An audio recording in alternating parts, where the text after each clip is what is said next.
பெண்களுக்கான 33% இடஒதுக்கீடு மசோதாவை எதிர்த்தவர்கள் பெண்களின் எதிர்ப்பை சம்பாதித்துள்ளதாக பாஜக மாநில தலைவர் நயினார் நாகேந்திரன் குற்றம் சாட்டியுள்ளார்.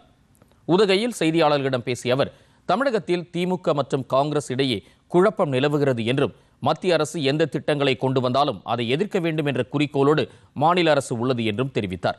அடுத்த முதலமைச்சராக உதயநிதி ஸ்டாலினை கொண்டு வர வேண்டும் என்பதே முதலமைச்சர் ஸ்டாலினின் திட்டம் என்றும் அவர் குறிப்பிட்டார். தற்போது குடும்ப ஆட்சி நிலவுவதோடு ஒரே குடும்பத்திற்கு தமிழ்நாட்டின் ஒட்டுமொத்த வருமானமும் சென்று கொண்டிருக்கிறது என்றும் நயினார் நாகேந்திரன் சாடினார்.